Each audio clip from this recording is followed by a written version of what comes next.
सभी प्यारे बच्चों को नमस्कार। प्यारे बच्चों, मैं फिर हाजिर हूँ आपकी 9th क्लास की यानी 9वीं कक्षा की हिंदी की वर्कशीट को लेकर। और वर्कशीट में हमें आज पढ़ना है व्याकरण।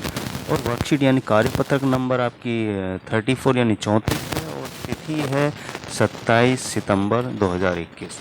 तो प्यारे बच्चों, व्याकरण में आज हमें प्रत्यय पढ़ना है। प्रत्यय आप 6th क्लास से यानी 6ठी क्लास से पढ़ते आ रहे हैं। प्रत्यय और उपसर्ग, हाँ जी, वही प्रत्यय है प्यारे बच्चों। बहुत आसान और सरल है, बस थोड़ा सा ध्यान देंगे समझ जाएंगे। तो शुरू करते हैं। पढ़ते लिखते समय और कभी किसी से बात करते समय बच्चों आपने ध्यान दिया होगा कि कुछ ऐसे शब्द होते हैं जिनके पीछे नए नए शब्द जुड़कर उसे नया आकार दे देते हैं। जैसे मीठा के पीछे ई और आस जुड़कर मिठाई, मिठास बन गया। इस तरह कई शब्दों के पीछे ई तथा आस जैसे अन्य कई शब्द या वर्ण जुड़कर एक नए प्रकार का शब्द बनाते हैं। ऐसे जुड़ने वाले पीछे के शब्दों को प्रत्यय कहा जाता है। इसके द्वारा संज्ञा, विशेषण आदि बनाया जाता है। जैसे प्यारे बच्चों इसमें बताया कि शब्द के पीछे लगता है हमेशा प्रत्यय। तो इस बात को ध्यान रखें, प्रत्यय हमेशा किसी भी शब्द के पीछे जुड़ता है जिससे संज्ञा विशेषण बनाई जाती है। जैसे इसमें उदाहरण दिया गया था, मीठा के पीछे ई जोड़ने से मिठाई हो गया और मीठा के पीछे आस जोड़ने से मिठास हो गया। इस तरह हम एक बात समझ लें कि प्रत्यय हमेशा किसी भी शब्द के पीछे जुड़कर एक नया शब्द बनाता है और नया अर्थ बनाता है। अब दूसरा देखते हैं। प्रत्यय दो शब्दों से बना है, प्रति जमा आए। प्रति का अर्थ होता है साथ में, लेकिन बाद में है, और आय का अर्थ है चलने वाला है, यानी कि बाद में चलने वाला है। प्रत्यय का अर्थ शब्दों के साथ पर बाद में चलने वाला है।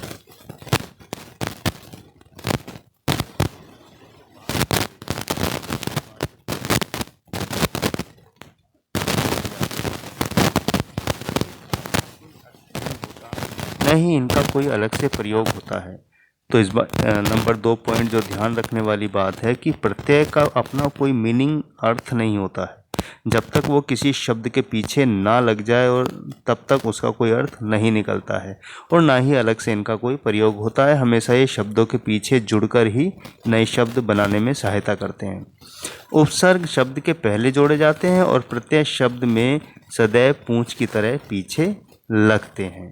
तो ये खास बात हमने जानी कि प्रत्यय हमेशा शब्द के पीछे जुड़ता है और प्रत्यय का अपना कोई अर्थ नहीं होता है और प्रत्यय का अलग से कोई प्रयोग भी नहीं होता है। ये हमने जाना। अब देखते हैं नंबर 3 पर क्या समझाने का प्रयास किया गया है। जैसे अक एवं ता प्रत्यय लगने पर पाठ, पाठक हो गया और मनुष्यता हो गया। यानी कि देखिए, पाठ के आगे अक लगने से पाठक हुआ और मनुष्य के आगे ता लगने से मनुष्यता शब्द बनते हैं। प्रत्यय लगने पर शब्द में संधि नहीं होती, बल्कि अंतिम वर्ण में मिलने वाले प्रत्यय में स्वर की मात्रा लग जाएगी, लेकिन व्यंजन होने पर वह पहले की तरह बना रहेगा। यानी स्वर की मात्रा लग जाती है, लेकिन व्यंजन होने पर वह पहले की तरह ही रहेगा जैसा वो है। अगर व्यंजन है तो, अगर स्वर है तो उस हिसाब से वो चेंज हो जाएगा। अब प्यारे बच्चों, अगला जो महत्वपूर्ण है कि प्रत्यय के भेद। तो प्यारे बच्चों, प्रत्यय के 2 भेद होते हैं, कृत प्रत्यय यानी कृदंत और दूसरा तद्धित प्रत्यय।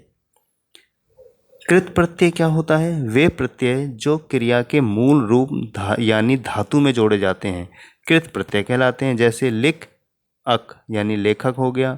यहाँ अक कृत प्रत्यय है क्योंकि यह क्रिया में लगता है, तथा लेखक कृदंत शब्द है। इसके 2 भेद हैं, विकारी कृत प्रत्यय और अविकारी कृत प्रत्यय। ये प्रत्यय क्रिया या धातु को नया अर्थ देते हैं। कृत प्रत्यय जोड़ने से संज्ञा और विशेषण बनते हैं।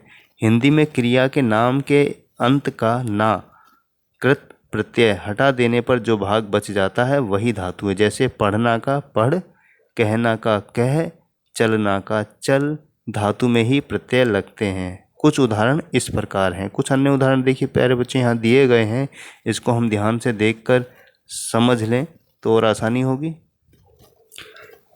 अख, लेख, पाठ, क्रय, गए, यानी लेखक हो गया, पाठक हो गया, है ना। इस तरह ये शब्द यहाँ दिए गए हैं। अन्न प्रत्यय है, यानी पालन है, सहन है, ने है, चरने, चरण है। अना से घटना है, तुलना है, वंदना है। अनीय से देखिए माननीय है, रमणीय है, दर्शनीय है, पूजनीय है और श्रुतनीय है। आप्रत्यय से सुखना, भूलना, जागना, पूजना, ईशना, भिक्षना। अब देखिए यहाँ लेखक, पाठक, कारक, गायक, पालन, सहन, नयन, चरण, घटना, तुलना, वंदना, वेदना, यानी ये इन प्रत्यय से शब्द बने हुए हैं प्यारे बच्चों।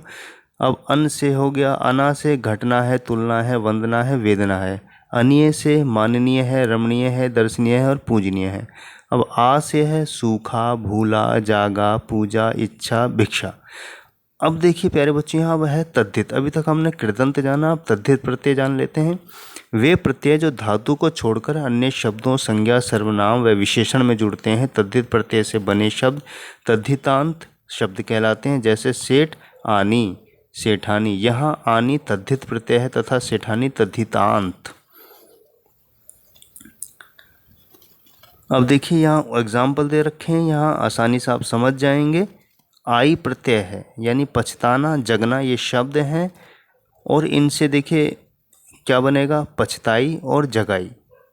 आइन यानी पंडित और ठाकुर, पंडित का पंडिताइन हो जाएगा और ठाकुर का ठकुराइन।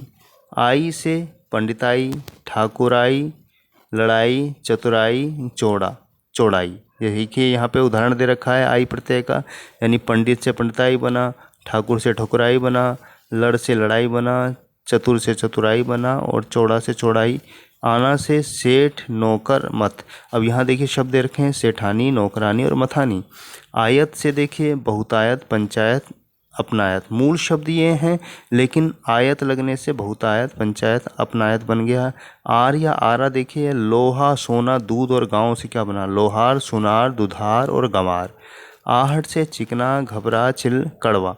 चिकनाहट, घबराहट, चिल्लाहट, कड़वाहट।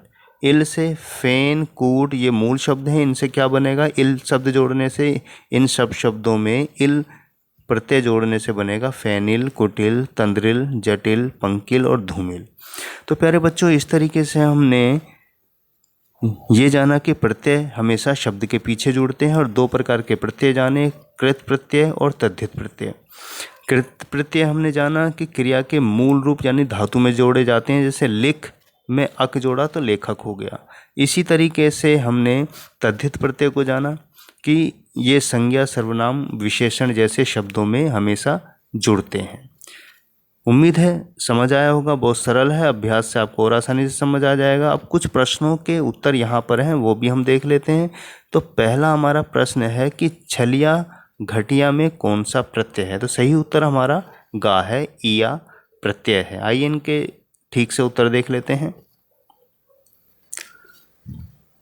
प्यारे बच्चों पहले प्रश्न का उत्तर है छलिया घटिया में कौन सा प्रत्यय है, तो इसमें इया प्रत्यय यानी छल जमा इया, छलिया। अब प्रश्न 2 है कि निम्नलिखित प्रत्ययों से नए शब्द बनाने हैं।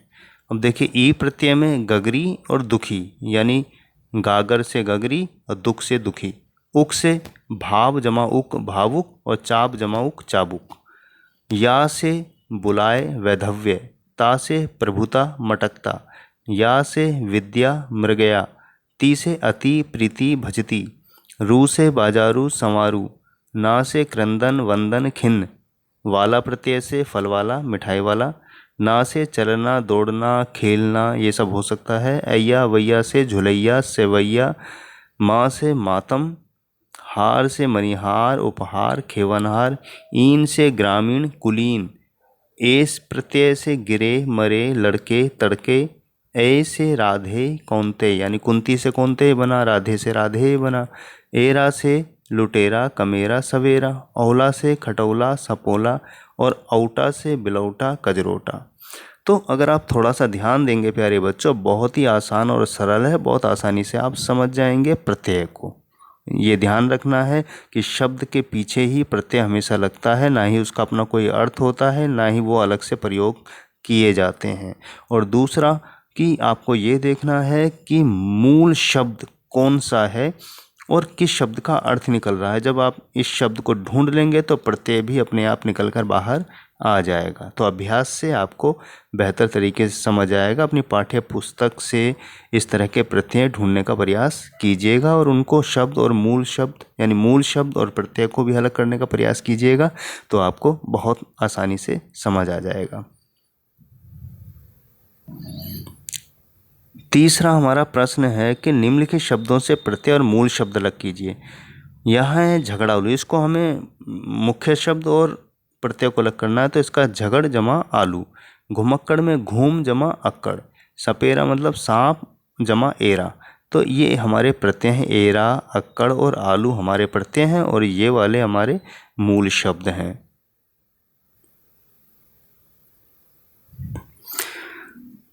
तो आशा करता हूँ प्यारे बच्चों आपको प्रत्यय समझ आ गए होंगे, बहुत सरल और आसान है। इसी के साथ मैं लेता हूँ विदा, मिलूंगा फिर अगली वर्कशीट के समाधान के साथ। तब तक के लिए शुभकामनाएं। मास्क लगाकर ही बाहर जाएं, समय समय पर हाथ धोते रहें, भीड़ भाड़ में जाने से बचें और घर का खाना खाएं, स्वस्थ रहें।